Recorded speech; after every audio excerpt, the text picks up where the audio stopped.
Spiritual warfare Now doesn't always sound listen like to something this. you'll hear on The Conjuring. It doesn't always sound like a demonic voice. Sometimes it can simply sound like a trigger, or it can sound like a cycle, a mood, a pattern of thoughts. The list goes on, which is why a lot of times people don't realize when they're actually going through a spiritual warfare, because it does not sound demonic. Principalities attack the very thing they know that can influence your behaviors, your emotions. Why? Because if the enemy can take over your emotional state, he can alter your perception. Now you're questioning God, you're questioning your people, your friends, and you're actively engaging in this process of your emotions without at least checking the facts, without at least checking the validity of that emotional state that you're in, without at least checking and see if that emotion is valid given the situation that you're experiencing. I am always going to scream this from the mountaintops. Your emotions are not always truthful. And if the enemy can keep you in a dysregulated state,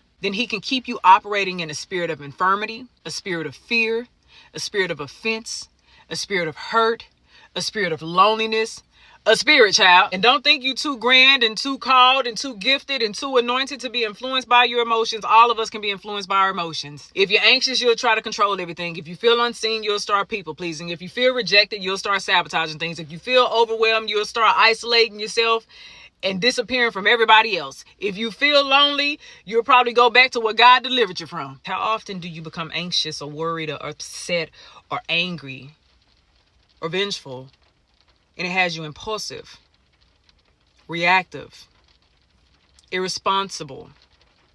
Because that's all the enemy needs is a pattern. There are principalities assigned to your emotions, and the enemy will attack you through how you feel. If the enemy can make you feel rejected, he can make you react like you're abandoned. I'm not above the program.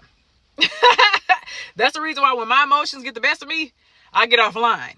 Because if not, I could act a fool online and start venting and doing all that other crazy stuff. No. When my emotions start taking over and they start becoming overwhelming, baby, I need to be at the feet of God.